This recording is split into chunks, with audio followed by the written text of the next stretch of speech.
Comedy is under attack. People get offended, and there's a new culture out there who can get offended first and for other people.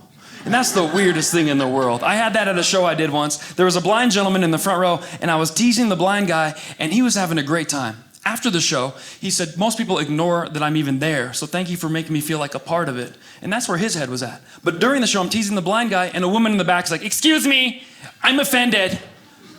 I'm like, what? Why are you? Because don't talk to him anymore. I'm offended for the blind gentleman. I'm like, you're offended for him? He's laughing. He's facing the wrong way, but he's laughing.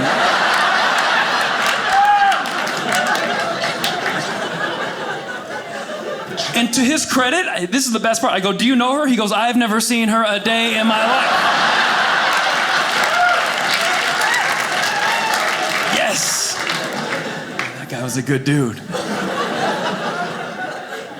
I blame the next generation because they're offended by everything now. They've never been through a war, a draft, anything. I'm part of that generation too, but we got to knock off the sensitivity. We have to, because honestly, they get offended now about cyber bullies. That's the big thing. Talk to any student. What's the worst problem you're facing? Cyber bullies. It's horrible.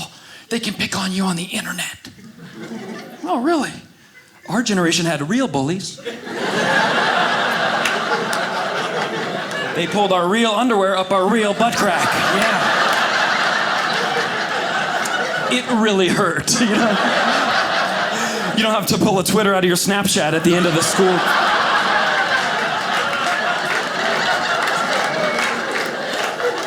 Cyberbullies. I got bullied a lot because I look like a guy who can fight, but I can't, so the bully would naturally pick on me. Ladies, don't be confused. These muscles will not defend you. These are for looks. These are designer muscles. That's what these are. Yeah. These are for Starbucks. They're not for Tai Chi, they're for chai tea. That's what you do with this. Even the exercises I do cannot help me in a fight. Like I do the CrossFit stuff. You get those battle ropes. Have you seen those guys? I'm one of those.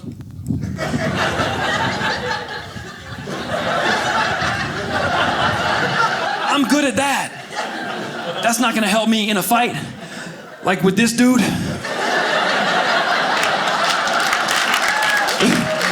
The biggest dude in the room, sat him in the front, ruined the view for 14 rows. Who sat this room?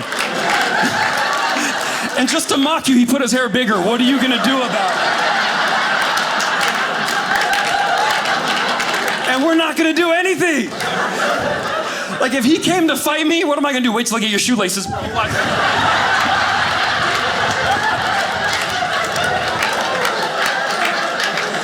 That ain't even gonna work because he's wearing sandals. Give me this thing right here. Give me the... I am defenseless against this man. He's a good sport, right? Oh, he's a good sport, man.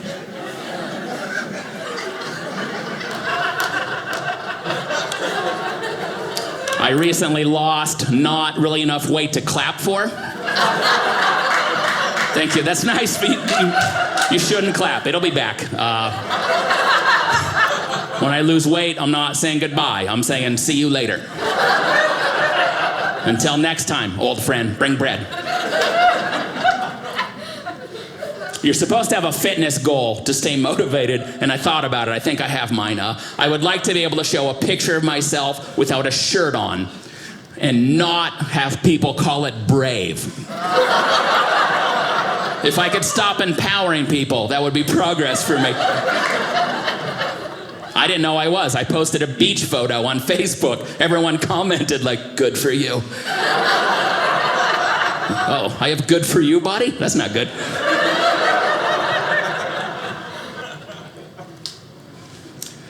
Well, this is how I got motivated to lose weight. It was a weird way. I got an email from Amazon. And the email said, based on your recent activity, we thought you might be interested in this.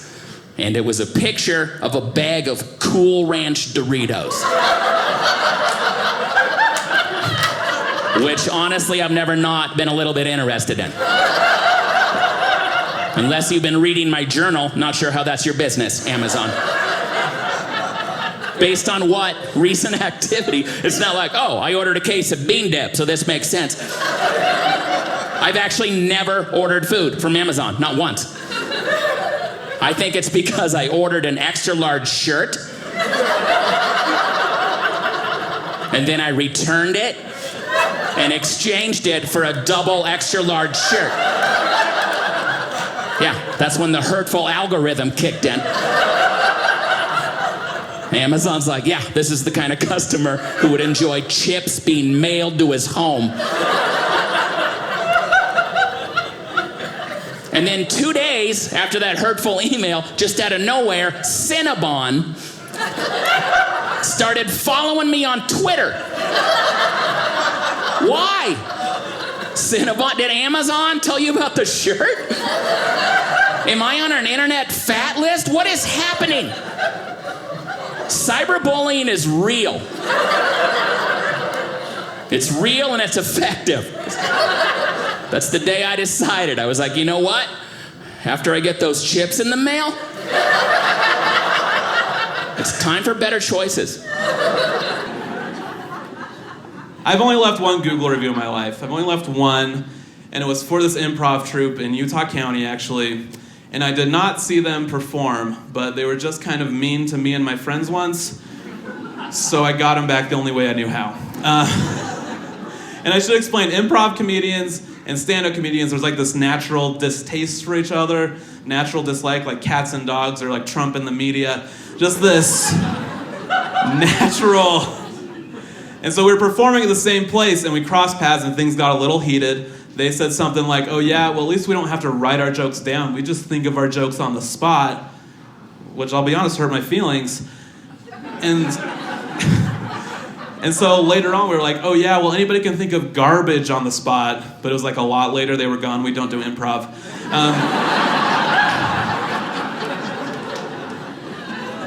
So I was mad they got the last word. So what I did is I looked them up on Google, and lo and behold, they advertised themselves as the only 5-star Google-reviewed improv troupe in Utah County.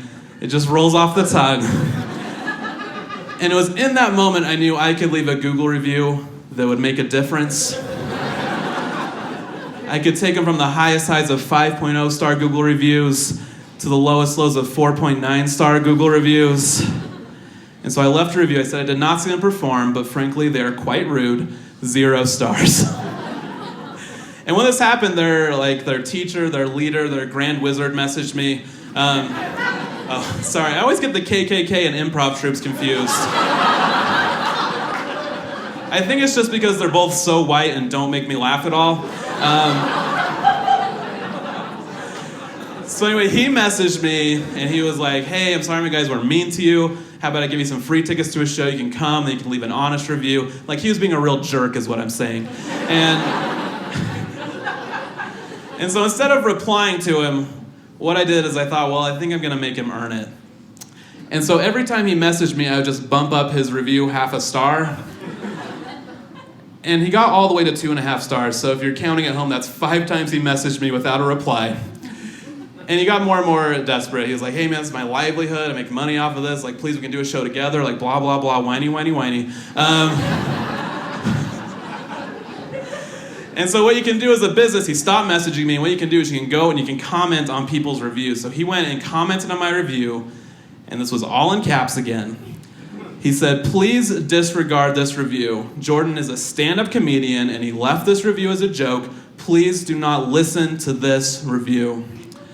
So what you do, you guys, when somebody publicly discredits your review, is you go in and change that review to a 5-star review.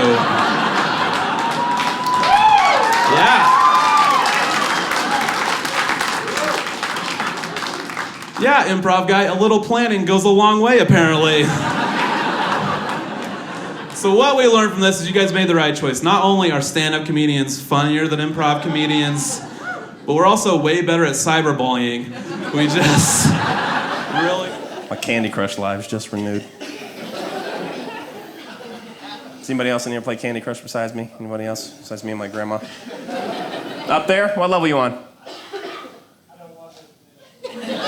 Nobody wants to admit anything in this crowd. What level are you on, sir? 3,000? You go to the bathroom a lot? It's okay.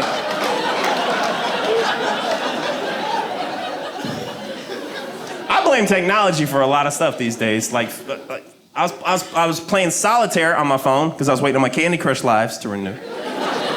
I was playing solitaire and I felt good about myself, and then I beat the game, right? An online pop-up ad popped up, said, "Congratulations, would you like to date other single men in your area?" It's like, I'm not gay, iPhone. I just put the jack in front of the king once. That was an accident.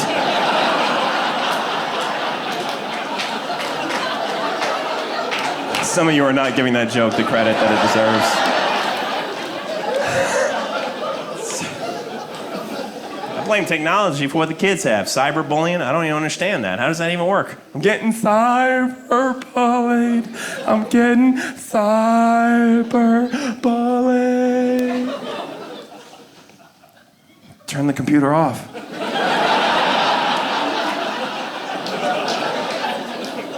What am I missing? Am I missing something? I used to get bullied as a fat kid. I'd have to run away. Walk, I guess. Waddle. I got out of the situation. I want to kill for that. How do you get bullied from the computer? You just got to sit there and take it? What is the matter? You're making fun of me on the computer. Click. Okay, he stopped. Oh, my head vibrated again. Okay, we gotta get going. Candy Crush? Have you guys ever asked Siri what 0 divided by 0 is? For you? The rest of you haven't done this? Oh, it's on every iPhone, right? It's on every iPhone. Just watch. This is what it does. It's a fraction, so I'm from Denver. I did. Hey Siri, what's 0 divided by 0? Imagine that you have 0 cookies and you split them evenly among 0 friends. How many cookies does each person get? C. It doesn't make sense. And Cookie Monster is sad that there are no cookies. And you are sad that you have no friends.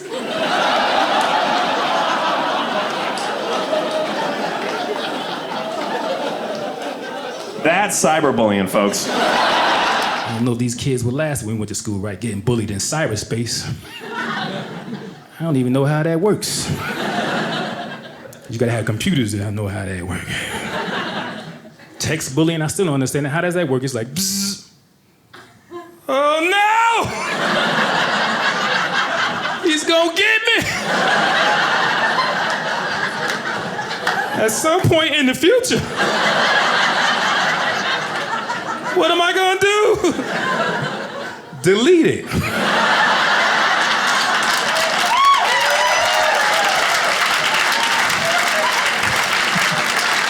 Problem solved. Can you see the bully walk up on the kid? Hey, yo, you get my text.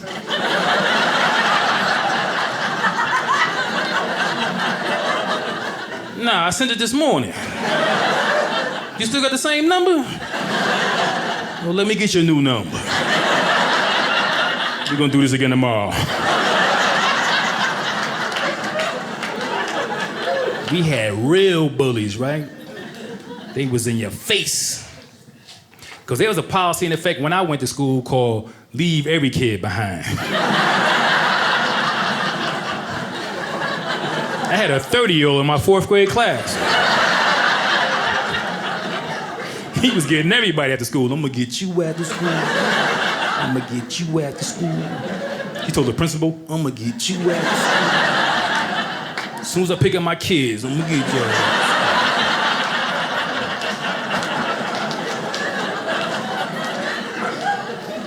And I went to public school 28, which is right next to public school 4. I think the dude who numbered the schools went to public school too.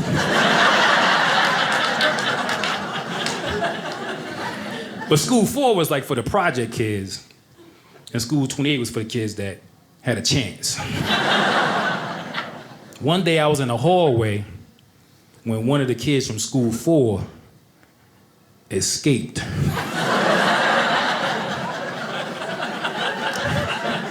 And he was like, come in the bathroom. And I was like, no.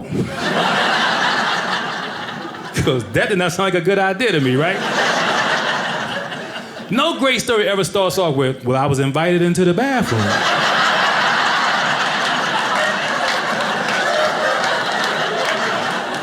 There was pizza and fireworks.